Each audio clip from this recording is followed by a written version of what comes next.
The Michael Hatfield RE/MAX team presents Real Estate and More. Bay Area real estate is different than in all of America. And why? What's up with home buyers? What's on sellers' minds? How is the market? And much, much more. Now, here's your host, Michael Hatfield. Good morning and welcome to Real Estate and More Show. Thank you for listening.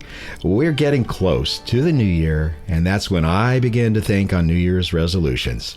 One great resolution is to improve the health of yours truly, to live better, healthier, and longer.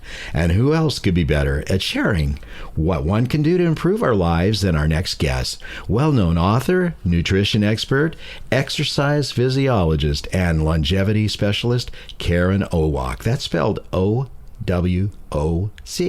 Welcome to the show, Karen. Well, thank you so much for having me. Certainly our pleasure today, especially getting so close to that New Year's when we have to make some adjustments to our way of life, or at least try.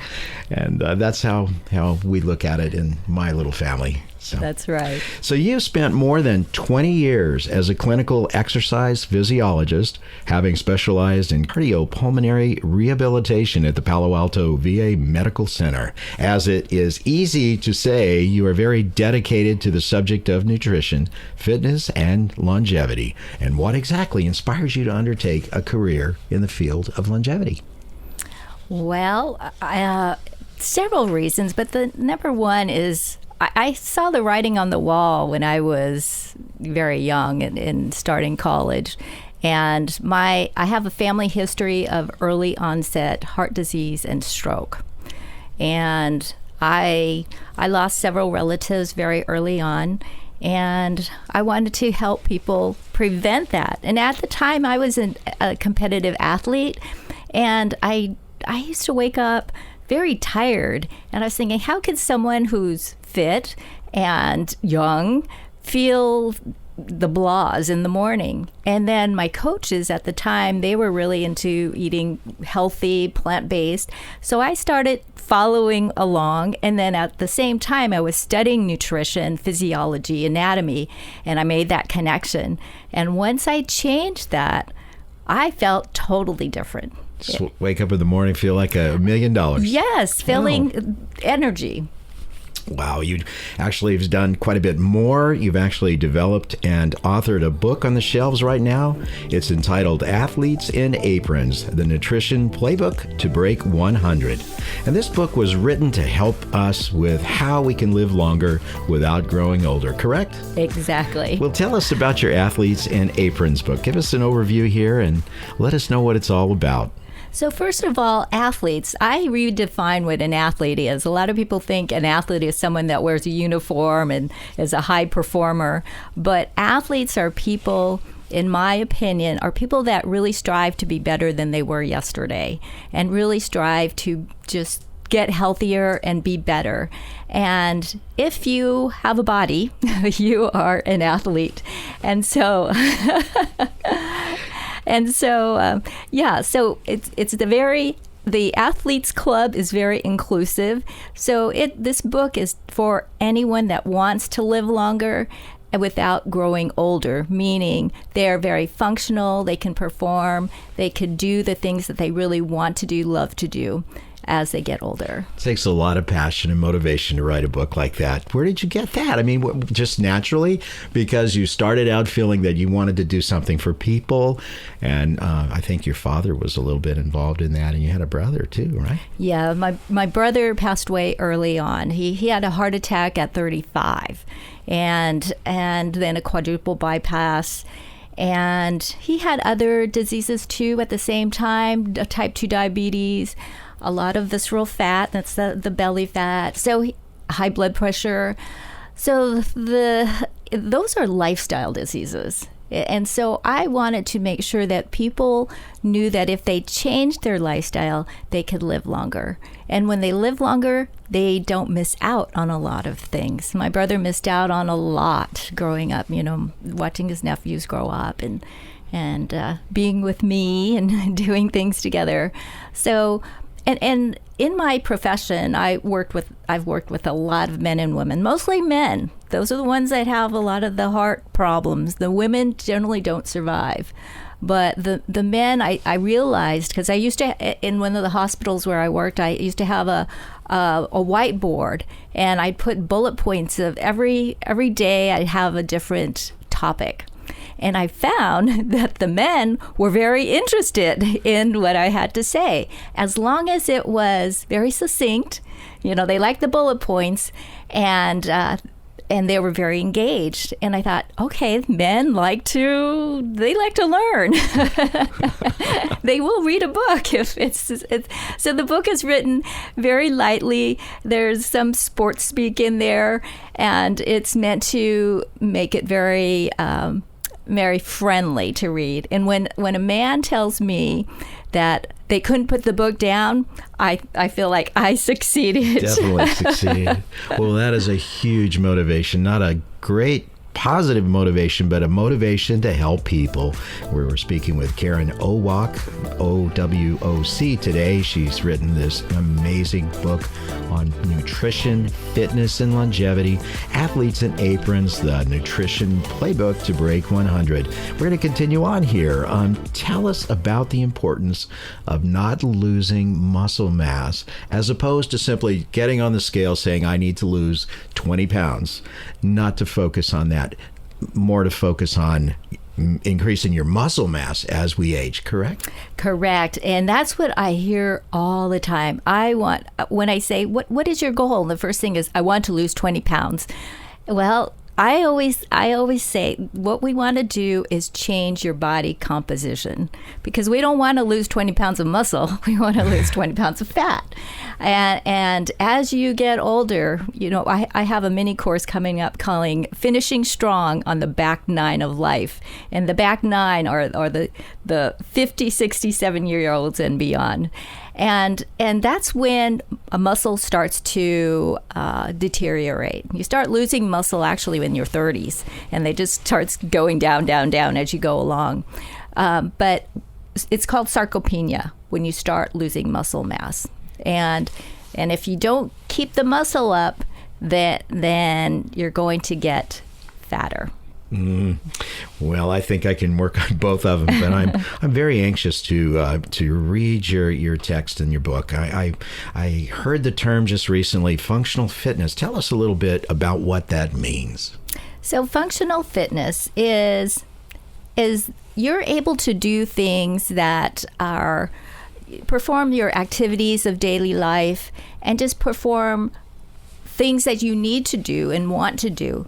So things like bending down, picking something up off the floor, or bending down, picking up the newspaper, that's a functional activity. Squatting down, getting into a chair. I've had people say, I sunk down into the sofa and I couldn't get out of it. Yeah. Or if you notice, we were getting new bathroom accessories and a new toilet. And I said, why are these toilets so tall now? Especially for a girl from Hawaii, right? And so why? And it's because people can't get down. For some reason, as you get older, people stop bending their knees. And that means maybe their knees are a little sore, but oftentimes they've lost muscle mass in their lower extremities and their thighs and the hamstrings. Oh, I hate to confess, but I have some work to do. I got to get back in that gym. I haven't been in the gym for a while. Well, the thing is, too, about the gym, if a person is just doing machines, that's not functional. So the way I train someone is totally different. I really don't rely on a lot of machines, because you want to make sure that what you're doing is utilizing multiple muscle groups at the same time. When you're sitting on a machine, you may isolate a muscle, maybe doing an arm curl. And how often in real life do you just sit and do that? So that's not a functional exercise. Better if you do a whole circuit, though, around a little bit of this, a little bit of that, but you cover all the muscle groups, right? Not exactly that. When you do an exercise, it's covering one exercise is covering a lot of muscle groups at the same time. So I'm focusing on functional movements. When you do a lunge, you're doing a lot of muscle you're engaging a lot of muscle groups at the same time. Hmm. So that's very different from sitting on a machine and doing some leg extensions. I see. Well, I didn't tell everybody, but the important thing is Karen is helping me with my resolutions as we move forward. I need to be more functionally fit, especially according to Nance. She always wants me to be functional and do the yard, do the dishes, do this and that. And Karen also is a medical fitness trainer. I would say she's medical. She has that medical background in cardiopulmonary, and she also works with the physiology of your body at the same time that she moves forward. Her website is KarenOwoc.com. Karen at KarenOwoc.com if you have a chance to do that. Take a short break. We'll be right back. Welcome to the Real Estate Minute with RE/MAX expert Michael Hatfield. What does an agent do to get a home sold? Typically, an agent will prepare a comparative market analysis so he knows the home's value, then creates a marketing plan tailored just for your home. With these plans, he promotes the home globally and locally in social media, publications, open houses, all for the purpose of getting your home front and center with prospective buyers. As an agent, how do you get it sold, Michael? We do each and every item in the plan, negotiate vigorously on the client's behalf on inspection, repairs, staging, and importantly, the deal itself. We do everything we can to get the deal done and closed. Call 925-322-7775 now to schedule an appointment or complimentary home analysis. For excellence in real estate, call the Michael Hatfield RE/MAX team at 925-322-7775 or go to michaelhatfieldhomes.com. Now, back to our show. Now, tell me about a person's functional fitness and how it affects the brain. Functional fitness. Okay, so part of being functional is having good balance. And the Japanese did a study of over 1,400 men and women, average age 67 years old. And they found a very strong correlation between being able to balance on one leg and if they weren't able to balance on one leg, they saw a lot of ischemic strokes, microbleeds in the brain, lower scores on cognitive tests, and then cerebral small vessel disease. So there is a strong correlation, and I think it's because when you have poor balance, you're not functional. You're just some of the basic things is you can't walk very well. And if you're not walking well, you can't do a lot of activities. So one of the things I always look at is balance. I do a full functional assessment to get a good idea of what that person needs to work on. But balance is it's so important. And everything starts with the feet on up. Interesting. You've really done a lot of work with this. I know we were talking off the air momentarily, a few moments ago, about the importance of our veterans taking care of themselves, especially when they get towards the back nine. It takes a lot to deal with what they have obviously had to go through in times. And I know you were real involved with that and learned a lot from that, which I'm sure went into your book. Veteran status alone is a risk factor. I always say that when you fill out those medical forms, you check off all the hypertension, type 2 diabetes, you check off, they should have a box for veteran status. Because just being a veteran, just in the patients I treat, their service has actually caused them to be in the ill state that they are in now. Now, you mentioned earlier off air, we talked about diabetes, then I think we touched on it a little bit. Type 2 diabetes is something that affects a very large percentage of our population. We had a couple of diabetes scientists on the show. They were with Tiger Health Technologies. And what they had developed was a protocol that worked for each individual person, that a doctor, if the doctor took the time, could use all of the data from the testing, the blood, everything else that they do, and develop a plan that would make them feel better. And I'll connect you up with them. I think that the two of you, the three of you, would do really well with your next book. Well, that's interesting. And type 2 diabetes, It's a very serious disease. We talk about dementia a lot, and type 2 diabetes and dementia are strongly associated. So, and you think about how many people have diabetes, well, you're going to see a lot of dementia cases later on. That's so incredible. Now, also I read, I just briefly got through your book. I'm going to have to go through it page by page. But I read that men have actually more heart attacks than women, and I think you touched on that. But women who suffer an attack are more likely to be fatal. Is that correct? Yes, that's correct. And that's a question that had come up to me in our cardiac rehab program, because 99.9% are men. And then some men said, why are there no women in our program? And I said, because most of them don't survive. And oftentimes it's because they do have their heart attacks a little later in life.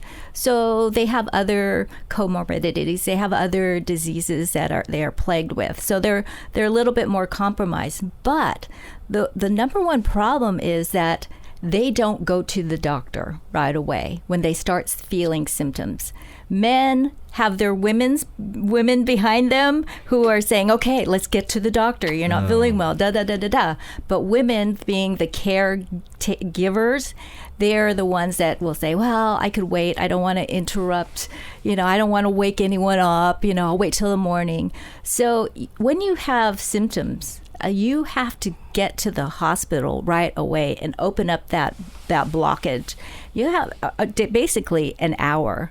Men will typically, they in the studies, they show that they wait about 16 hours before they actually get into the doctor. Women wait about 56 hours. Oh, no. So, and I have had women patients who said, well, they had it late at night. They didn't want to wake anybody up. I thought maybe my back, they have different symptoms too. They don't have the same symptoms that men do. They have back pain and indigestion, and usually they have symptoms that kind of linger and they come up slowly over a course of 1 to 2 months before the actual heart attack. So they'll say, well, I thought I just was coming down with the flu, or I vacuumed too hard, or did something that just kind of irritated me. So that's why a lot of women don't survive. Man, men, we have to take better care of our ladies. Yes. It's a great reminder, and we'll put that down as one of our New Year's resolutions that are coming up.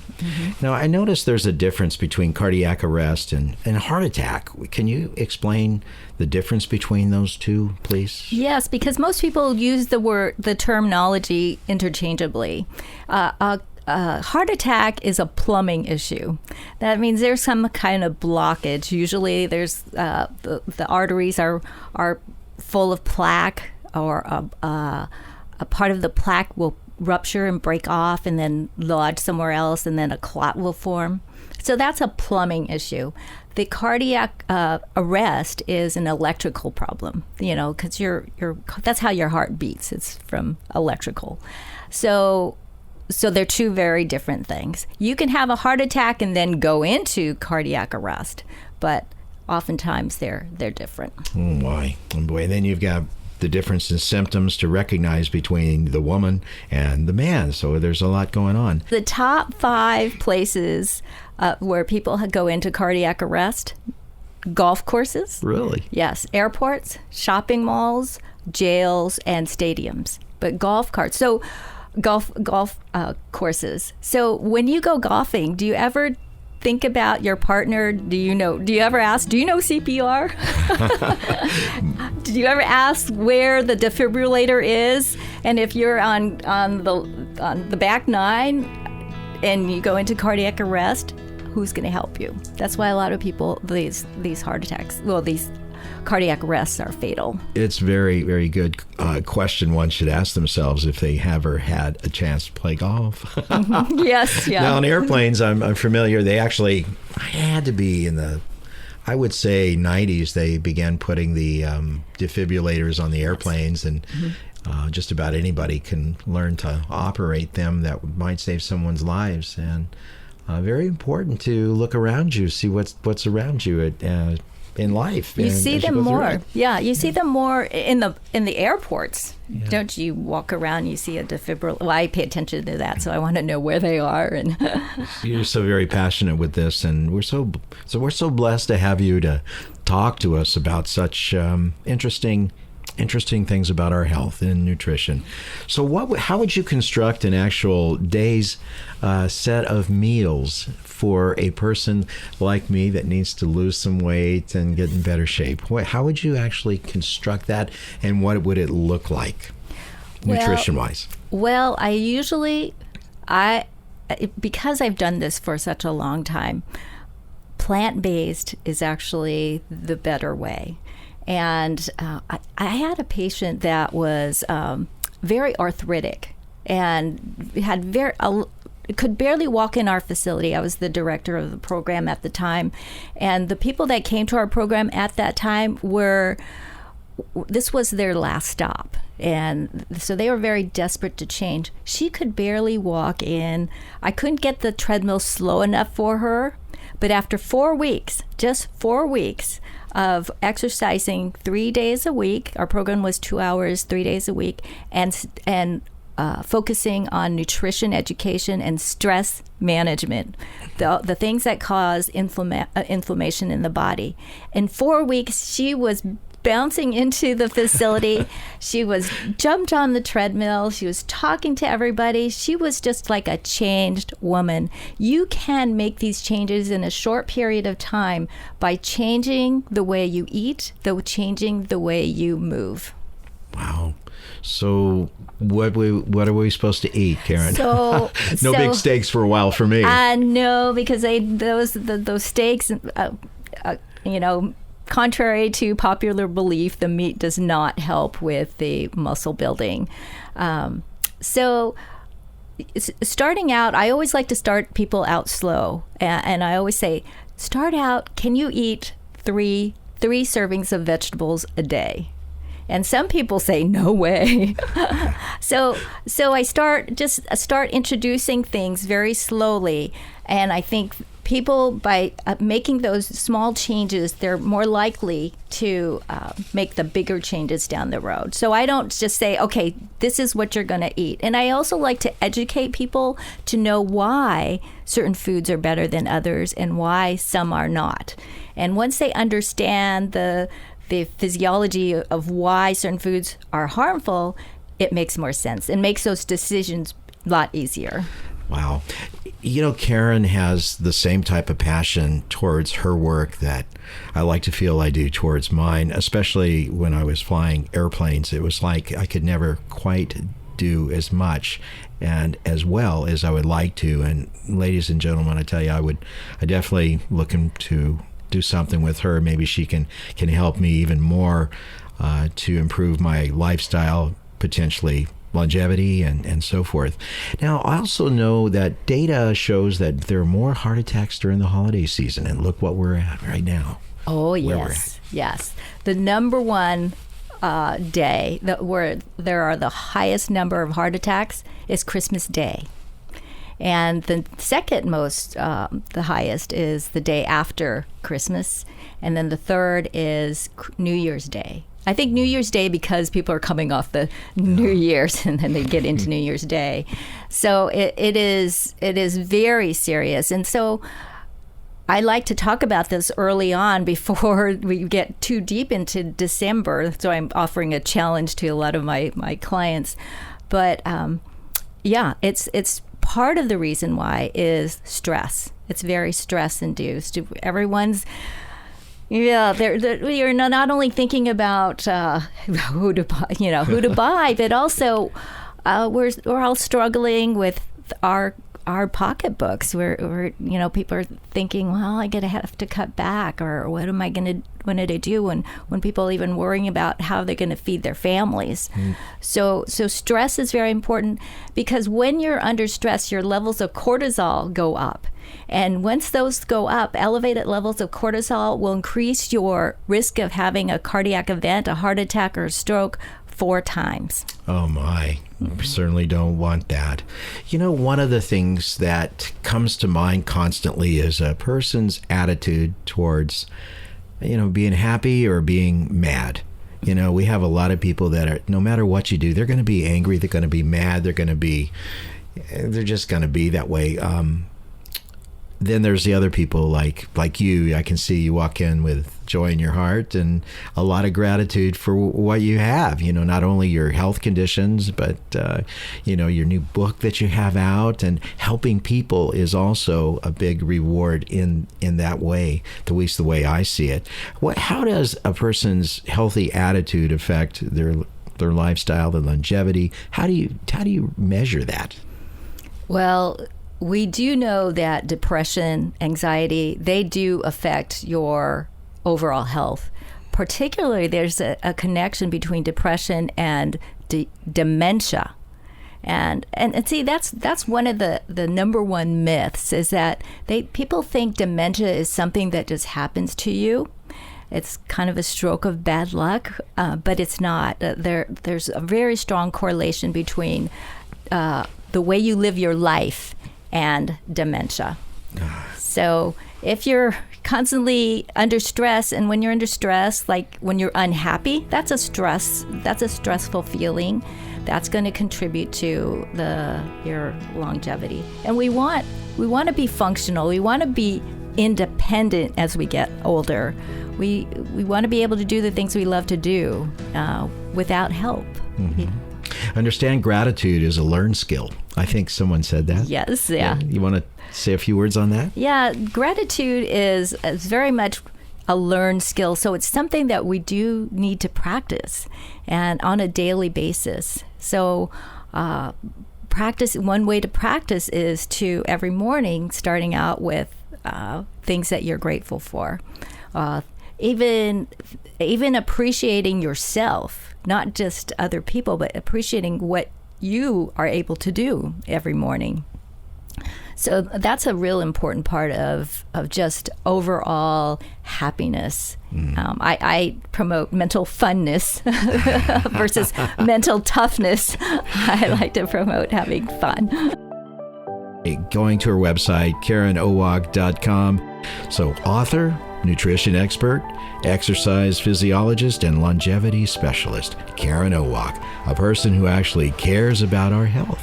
Buy her book, Athletes with Aprons, The Nutrition Playbook to 100, Live Longer and Better.